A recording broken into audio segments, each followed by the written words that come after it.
In nomine Patris et Filii et Spiritus Sancti. Amen.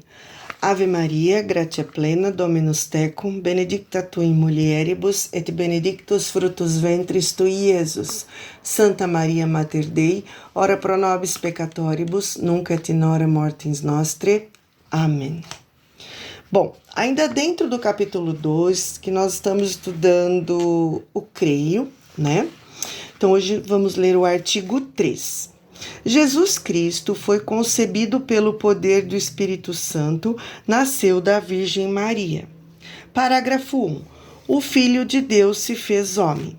Por que o Verbo se fez carne? Com o credo niceno-constantinopolitano, respondemos confessando: e por nós, homens, e para nossa salvação, desceu dos céus e se encarnou pelo Espírito Santo no seio da Virgem Maria e se fez homem. O Verbo se fez carne para salvar-nos, reconciliar-nos com Deus.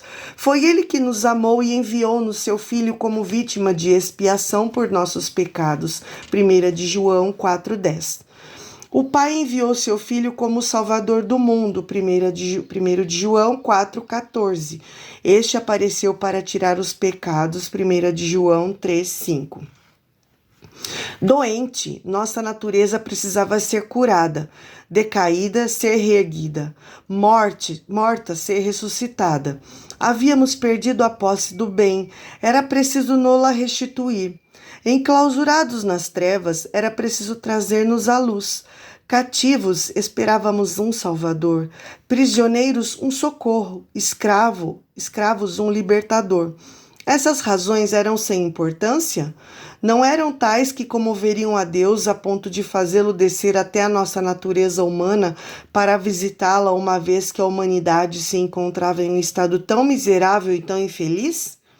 O Verbo se fez carne para que assim conhecêssemos o amor de Deus.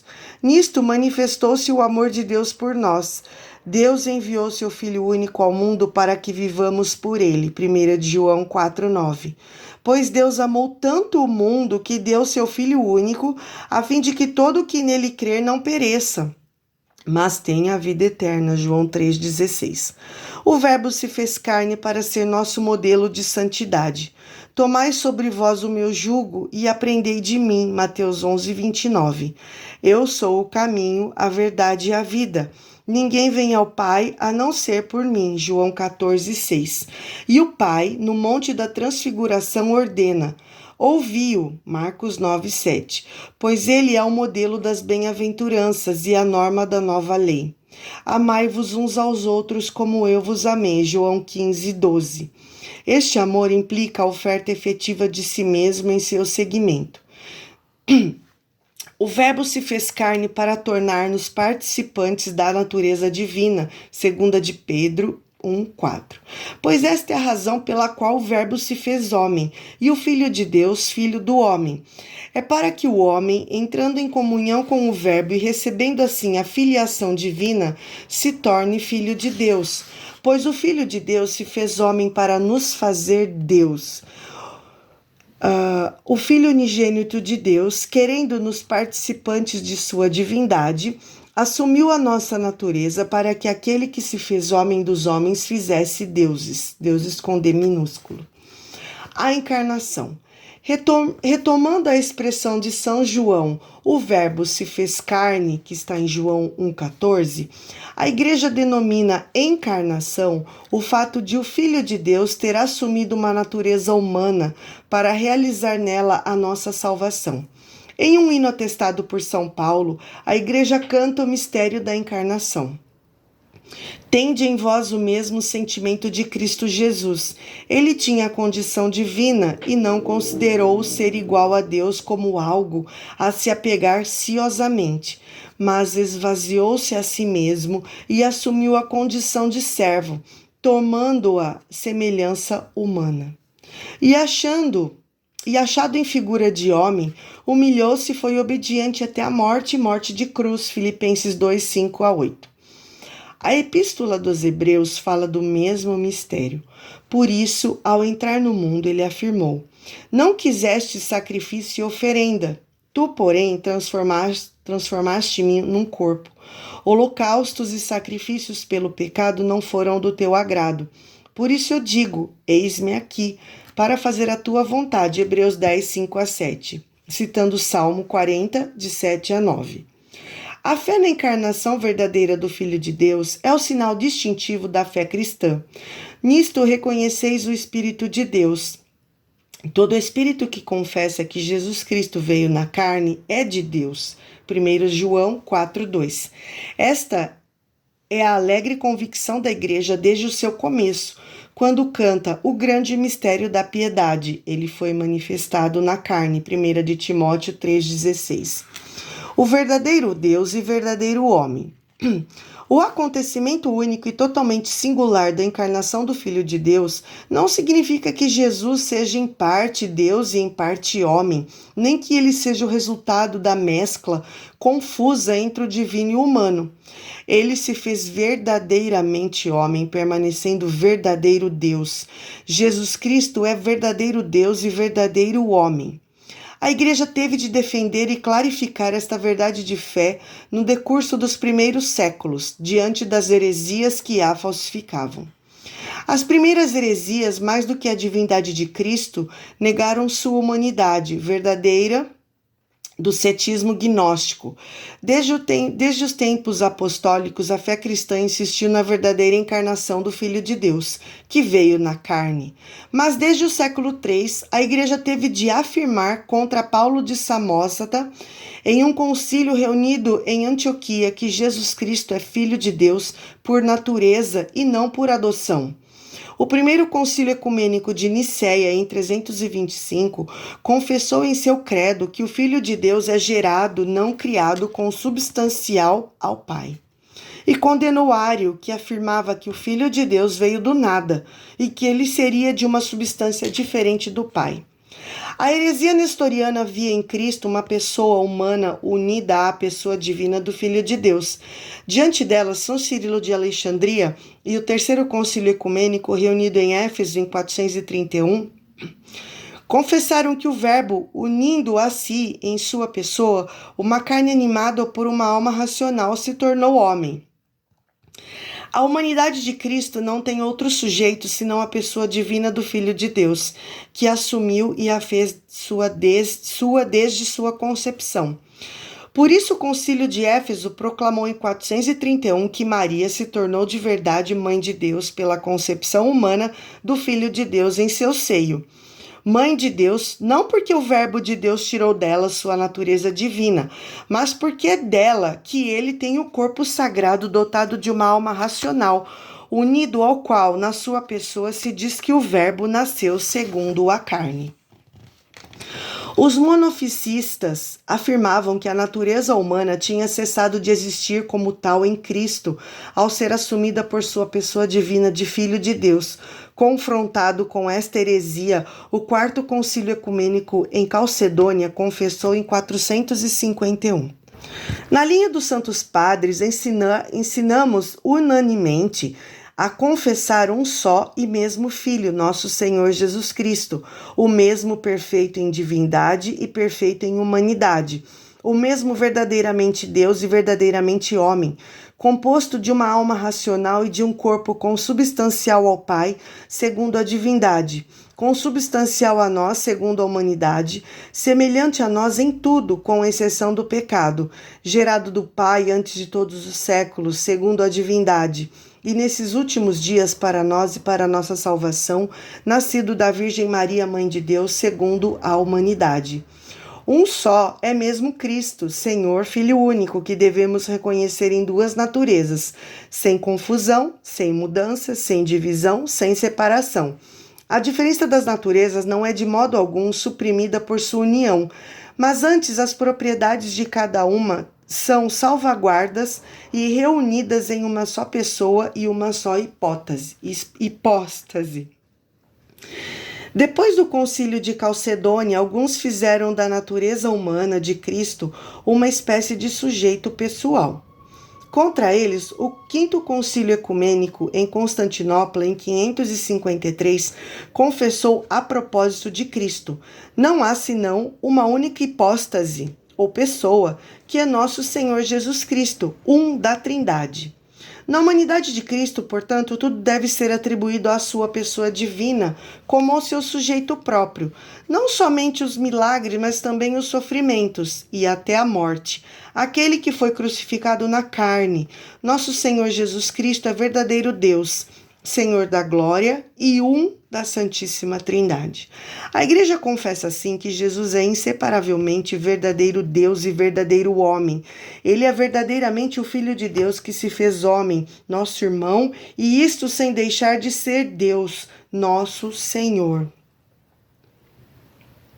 E a liturgia de São João Crisóstomo proclama e canta: o Filho único e Verbo de Deus, sendo imortal, vos dignastes por nossa salvação encarnar-vos da Santa Mãe de Deus e sempre Virgem Maria. Vós que sem mudança vos tornastes homem e fostes crucificado, ó Cristo Deus, que por vossa parte esmagastes a morte, sois um da Santíssima Trindade, glorificado com o Pai e o Espírito Santo, salvai-nos. De que maneira o Filho de Deus é homem? Uma vez que na união misteriosa da encarnação, a natureza humana foi assumida, não aniquilada. A Igreja tem sido levada ao longo dos séculos a confessar a plena realidade da alma humana com suas operações de inteligência e vontade, e a do corpo humano de Cristo. Mas, paralelamente, teve de lembrar toda vez que a natureza humana de Cristo pertence, impróprio, à pessoa divina do Filho de Deus que a assumiu. Tudo que Cristo é e o que faz nela depende do um da Trindade. Por conseguinte, o Filho de Deus comunica à sua humanidade seu próprio modo de existir pessoal na Trindade. Assim, em sua alma, corpo e em seu corpo, Cristo exprime humanamente os modos divinos de agir da Trindade. O Filho de Deus trabalhou com mãos humanas, pensou com inteligência humana, agiu com vontade humana, amou com coração humano. Nascido da Virgem Maria, tornou-se verdadeiramente um de nós, semelhante a nós em tudo, exceto no pecado. A alma e o conhecimento humano de Cristo. Apolinário de Laodiceia afirmava que em Cristo o Verbo havia substituído a alma ou o espírito. Contra este erro, a Igreja confessou que o Filho assumiu também uma alma racional e humana. Esta alma humana que o Filho de Deus assumiu é dotada de um verdadeiro conhecimento humano. Enquanto tal, este não podia ser em si ilimitado. Exercia-se nas condições históricas de sua existência, no espaço e no tempo. Por isso, o Filho de Deus, ao tornar-se homem, pôde aceitar crescer em sabedoria, em estatura e em graça, Lucas 2,52, e também informar-se sobre aquilo que na condição humana se deve aprender de maneira experimental. Isto correspondia à realidade de seu rebaixamento voluntário na condição de escravo. Mas, ao mesmo tempo, este conhecimento verdadeiramente humano do Filho de Deus exprimia a vida divina de sua pessoa. A natureza humana do Filho de Deus, não por si mesma, mas por sua união ao Verbo, conhecia e manifestava nela tudo o que convém a Deus. Este é, em primeiro lugar, o caso do conhecimento íntimo e direto que o Filho de Deus, feito homem, tem de seu Pai. O Filho mostrava também, em seu conhecimento humano, a penetração divina que tinha dos dois pensamentos secretos do coração dos homens. Por sua união à sabedoria divina na pessoa do Verbo encarnado, o conhecimento humano de Cristo gozava em plenitude da ciência dos desígnios eternos que viera revelar. O que ele reconhece desconhecer neste tempo, declara a Lures não ser sua missão revelá-lo. A vontade humana de Cristo. Paralelamente, a Igreja confessou no Sexto Concílio Ecumênico que Cristo possui duas vontades e duas operações naturais, divinas e humanas, não opostas, mas cooperantes, de sorte que o Verbo foi feito carne, quis humanamente, na obediência a seu Pai, tudo o que decidiu divinamente com o Pai e o Espírito Santo por nossa salvação. A vontade humana de Cristo segue a sua vontade divina, sem estar em resistência nem em oposição em relação a ela, mas antes sendo subordinada a esta vontade toda poderosa. O verdadeiro corpo de Cristo. Visto que o Verbo se fez carne, assumindo uma verdadeira humanidade, o corpo de Cristo era delimitado. Em razão disso, O rosto humano de Jesus pode ser desenhado. No sétimo concílio ecumênico, a Igreja reconheceu como legítimo que ele seja representado em imagens sagradas. Ao mesmo tempo, a Igreja sempre reconheceu que no corpo de Jesus, Deus, que por natureza é invisível, se tornou visível aos nossos olhos. Com efeito, as particularidades individuais do corpo de Cristo exprimem a pessoa divina do Filho de Deus. Este fez seus os traços do seu corpo humano, a ponto de, pintados em uma imagem sagrada, poderem ser venerados, pois o crente que venera sua imagem, venera nela a pessoa que está pintada. O coração do Verbo encarnado. Jesus conheceu-nos e amou-nos a todos durante sua vida, sua agonia e paixão, e entregou-se por todos e cada um de nós. O Filho de Deus amou-me e entregou-se por mim. Gálatas 2:20. Amou-nos a todos com o coração humano. Por essa razão, o Sagrado Coração de Jesus, traspassado por nossos pecados e para a nossa salvação. É considerado o principal sinal e símbolo daquele amor com o qual o Divino Redentor ama ininterruptamente o Pai Eterno e todos os homens. Resumindo, no tempo determinado por Deus, o Filho único do Pai, a palavra eterna, isto é, o Verbo e a imagem substancial do Pai, encarnou. Sem perder a natureza divina, assumiu a natureza humana. Jesus Cristo é verdadeiro Deus e verdadeiro homem, na unidade de sua pessoa divina. Por isso, ele é o único mediador entre Deus e os homens. Jesus Cristo possui duas naturezas, a divina e a humana, não confundidas, mas unidas na única pessoa do Filho de Deus. Sendo verdadeiro Deus e verdadeiro homem, Cristo tem uma inteligência e uma vontade humanas, perfeitamente concordantes com e submetidas à sua inteligência e à sua vontade divinas, que têm em comum com o Pai e o Espírito Santo. A encarnação é, portanto, o mistério da admirável união da natureza divina e da natureza humana na única pessoa do Verbo. Cada vez que eu leio o catecismo, eu fico mais apaixonada e saber que o que a gente acabou de escutar aqui é a base, é o alicerce da nossa Igreja Católica. Deus é um, faz parte da Santíssima Trindade, e ele se fez carne e se fez sangue, ele é a mesma pessoa. Eu fiquei encantada com esse capítulo aqui, mas nós vamos continuar reunidos em nome do Pai, e do Filho, e do Espírito Santo. Amém. Louvado seja o nosso Senhor Jesus Cristo, para sempre seja louvado, e sua Mãe Maria Santíssima e seu castíssimo esposo, São José. Até o próximo vídeo.